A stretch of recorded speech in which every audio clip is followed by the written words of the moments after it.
This is a Z89 exclusive interview. Thank you again so much, Kyle, for joining me. I want to just get to know you a little bit more. Tell me a little bit more about yourself and your theater background, just to start off.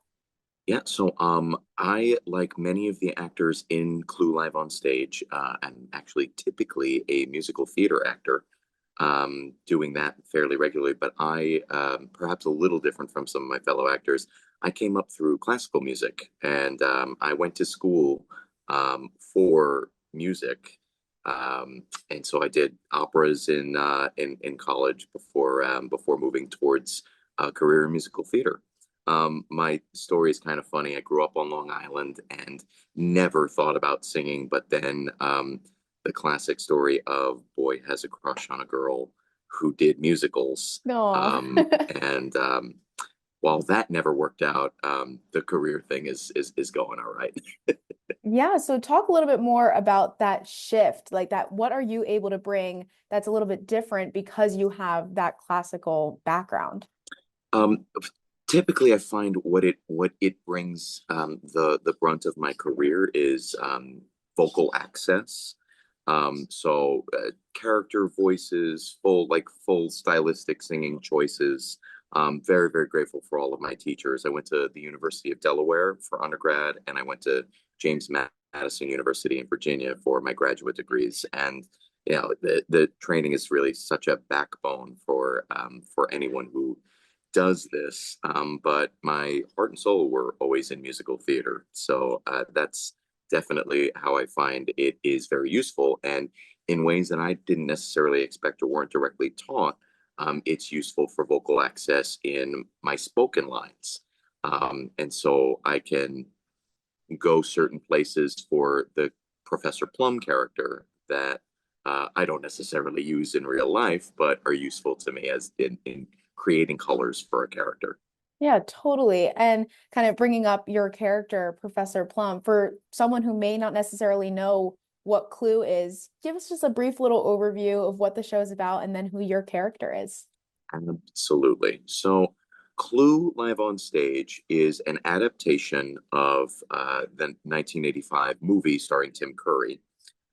And so it's not a direct translation, but it captures some of the most famous lines, the heart and soul, and the plot of the Jonathan Lynn movie from the '80s that so many people know and love. Even if you don't know that movie, the board game is pretty universal. I mean, Hmm. if you haven't remembered specifically a time you and your friends and family might have played Clue, you certainly are aware of the characters and the IP. So it is so cool to be on tour with something that is just such a known quantity and be able to breathe some life into it. The show is zany and super fun. It's about 85 minutes with no intermission, and it's just on, and it is so just energetic and fun in ways that you don't necessarily find in all musicals. It is a farce. It is meant to just be light comedy, but it just captures the essence of quick-witted humor, and for that, I just love it. It's a joy. It's a joy to get to work. Yeah, absolutely. And a little bit more, you play Professor Plum. So kind of walk us through that character and then how you kind of bring yourself into the character as much as possible. Yeah, so the blueprint for Professor Plum is obviously the actor that played him in the movie, and that is a younger Christopher Lloyd. And so, I mean, think like how iconic a person Right. Christopher Lloyd is with everything he's had going in his life, from Doc Brown all the way to so it certainly is not an imitation. But as far as getting the heart and soul of this particular academic curmudgeon, it was easy to draw off of for him. I've played some semi-antagonistic roles in my day that had some similarities. But the fun thing is, much as Professor Plum is not a good guy, as one will find watching the movie or seeing our show, no one's a good guy. Mm, So the neat thing about so many whodunits is somebody has to have done it, and everyone's right. believable, right? So I might not be a good guy, but I'm on stage with people just as culpable as I, and man, is that a relief.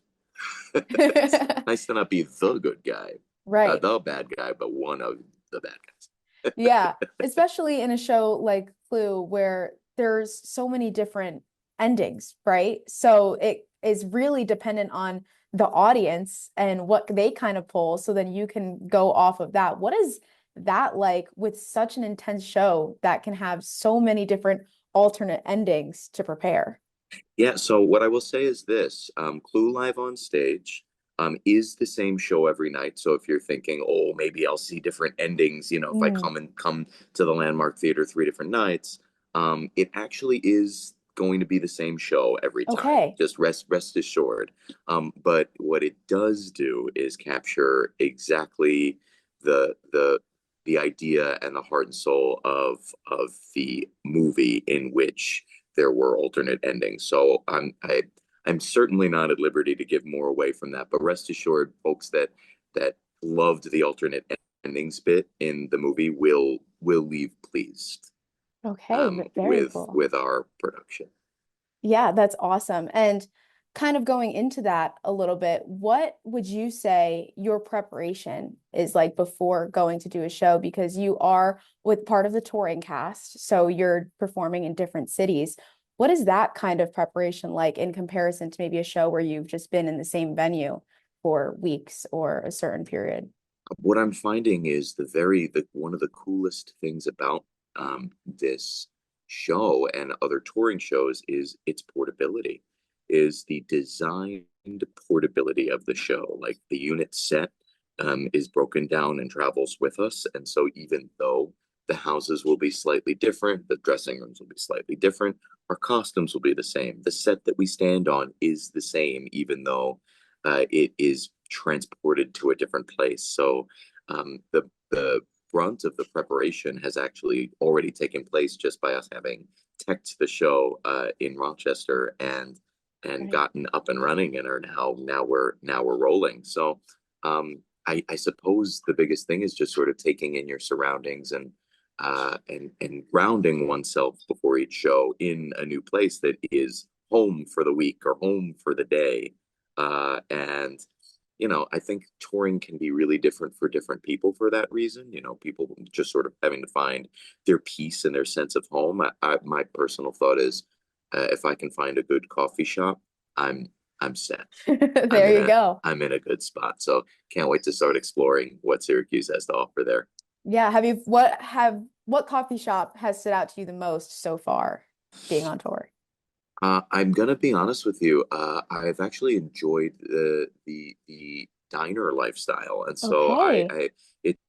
it feels a little bit like. Have you ever been to a Brazilian restaurant where Yes. you've got that little card that is green or red, and so green means they're gonna keep bringing meat around to you. Mm-hmm. Red, you stop. I felt like that when I went to this diner here in Rochester, and they just kept coming around with coffee and water, and I kept saying yes, and it was a great way to get the day started. Awesome. Well, Syracuse has a lot of great coffee places, so you're definitely gonna have to check some of those out because we have so many different coffee shops that everybody loves. It's been a lot near the landmark as well. So Fantastic. Sign me up. But no, it's just I think finding your zen, right? Finding your peace, finding your home in a place that is only home for a short time. And I love travel. And so I'm really excited to get to go to some of the spots that we're going to. I spent a little bit of time in Auburn. So I have certainly like ventured to Syracuse. It'll all feel familiar to me after I get my bearings. yeah. So this is also your national tour debut. So what has that experience been like doing this kind of for the first time? It has been really cool I think one's national tour experience, they debut in their 20s and maybe at the start of their career might be a little different. The cool thing is how many relatable qualities there have been from other experiences I've had, having worked on cruise ships. I did a brief little choir tour for a month and a half with the American Spiritual Ensemble. And there are so many transferable experiences in ways that I couldn't necessarily expect, but I do feel really grounded. Living in a hotel is fine when you live and work on a floating vacation house. Um, it's it's been really really cool so far in the early goings, and just looking forward to seeing more places like this. And we are still in the early goings of the tour, so everything is really fresh. The show is especially zippy. And so I think we're going to be coming in with a lot of really like doe-eyed and excited energy to Syracuse. Absolutely. And Syracuse, the crowds here always go crazy. Whenever we have shows at the Landmark, they are always sold out or close to sold out almost every single night. So I know that they're going to show up and show out for Clue. And I heard a lot of people are already really excited. But maybe for people who haven't seen the show before and are kind of going in blind, is there a favorite part of the show without giving too much away? That is kind of your favorite to perform or your favorite moment that you notice the audience is kind of really in it?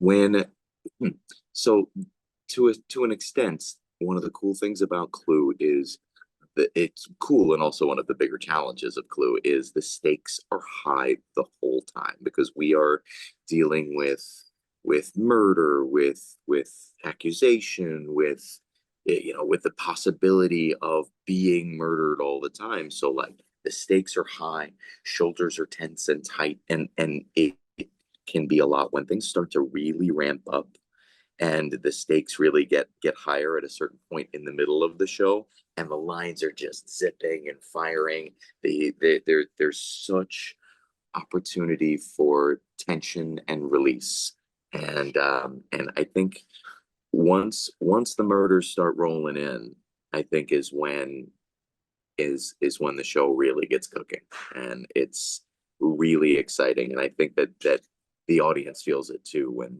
things just really take that step up. And I know you said it's a very snappy show. It's one that gets you so involved. Why do you think, besides just the murder mystery aspect and just being so engaged with the audience, that people in Syracuse should come and see this show, even if they feel like they have no connection to Clue at all? There is nothing quite like just being able to leave. That one of my favorite parts of theater.